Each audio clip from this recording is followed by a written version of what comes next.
अरविंद केजरीवाल एक डिप्रेशन में है जब से वो दिल्ली से हराए गए हैं। मनीष सिसोदिया जैसे आदमी को क्या पता पंजाब क्या है, इसीलिए आज भगवंत मान एक डम्मी चीफ मिनिस्टर हैं। देखिए, अरविंद केजरीवाल को ना पंजाब पता है, ना पंजाब के लोगों की भावना पता है, ना पंजाब का कल्चर पता है, ना पाप के रिलीजियस उनको सेंसिटिव पता है। अरविंद केजरीवाल एक डिप्रेशन में है जब से वो दिल्ली से हराए गए हैं। उनको हौसला देने के लिए पंजाब का सारा तंत्र आज लगा हुआ है। पुलिस उनको अपने कंट्रोल में ले ली है। मनीष सिसोदिया जैसे आदमी को क्या पता पंजाब क्या है, इसीलिए आज भगवंत मान एक डम्मी चीफ मिनिस्टर हैं और पंजाब पुलिस की ज्यादा सुरक्षा, ज्यादा कर्मी जो हैं इन लोगों की सुरक्षा पे लगे हैं। वैभव हो या नायर हो या अरविंद केजरीवाल हो या मनीष सिसोदिया हो, सतेंद्र जैन हो, और पंजाब जो है वो हिल रहा है। बड़े दुख की बात है, ग्रेनेड फोड़े जा रहे हैं, जगह जगह आतंकवाद के नाम के ऊपर लोगों को डराया और धमकाया जा रहा है, एक्सटॉर्शन हो रही है, और ये लोग हैं कि कुंभकर्ण की नींद सोने का काम कर रहे हैं। सर, कांग्रेस टेररिस्ट 26/11 के मास्टरमाइंड लाए गए हैं, उसका क्रेडिट लेने की बात करिए कि जो काम उन्होंने अपनी सरकार के दौरान किया उसके कारण अब आए हैं वो, इस पे क्या कहेंगे आप? नहीं तो क्या कांग्रेस क्या कह रही कि 26/11 कांग्रेस ने करवाया था, ये कह रही है? उनके उसके बाद जो उन्होंने डिप्लोमेसी की, उसके बाद कौन सी डिप्लोमेसी? राणा वापस आए हैं, कौन सी डिप्लोमेसी की उन्होंने?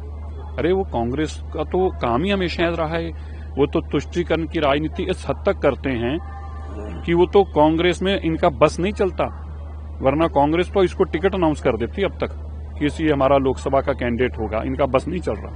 सर, आखिरी सवाल, कहाँ से लेके बांग्लादेश में बड़े प्रोटेस्ट हो रहे हैं? ममता बनर्जी ने कहा है कि सेंटर के द्वारा बिल लाया गया, हम तो इसका ऑलरेडी विरोध कर रहे हैं, 3 लोगों की मौत हो चुकी है और हम ममता बनर्जी जी ने इस देश की डेमोक्रेसी को बदल के रख दिया है। वहां पे जिस तरह के हालात बना दिए गए हैं, कोई कह सकता है कि ये वही वेस्ट बंगाल है जिसने आजादी की लड़ाई के अंदर सबसे बड़ा योगदान दिया था? कोई आज मान सकता है कि ये जिस तरह के हालात बना दिए हैं वेस्ट बंगाल के अंदर, ये वकाफ बिल की लड़ाई नहीं है? वकाफ बिल तो लोगों ने पूरे देश के अंदर एक्सेप्ट किया है, इससे ज्यादा पॉपुलेशन है, वहां भी कोई एक झगड़ा भी करने का नाम नहीं ले रहा। ये तो ममता बनर्जी जी की अपने वजूद की लड़ाई है, अपनी कुर्सी की लड़ाई है, जिसके चलते उन्होंने वहां के मेजॉरिटी कम्युनिटी को आज इन लोगों के हवाले कर दिया है। वहां पे किसी का राज नहीं है, एक छतर एक धर्म का राज है। जो घुसपैठिए वहां से घुसकर आए हैं बांग्लादेश से बंगाल के अंदर, उनका राज बना दिया गया है। उन घुसपैठियों को हाथ के अंदर आग और मचान पकड़ा दी गई है कि तुम देशवासियों को डराओ धमकाओ, तुम कुछ भी करो, बस हमारी वोटों का इंतजाम करो।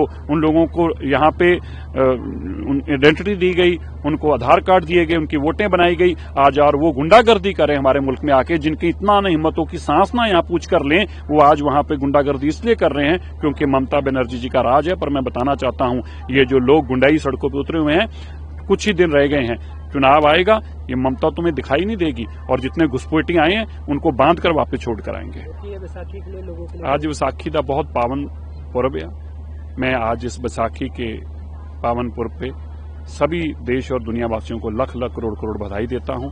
ये बैसाखी इस देश में खुशियां लेके आई थी, इस देश के अंदर जात पात के बंधन को खत्म करने का काम किया था।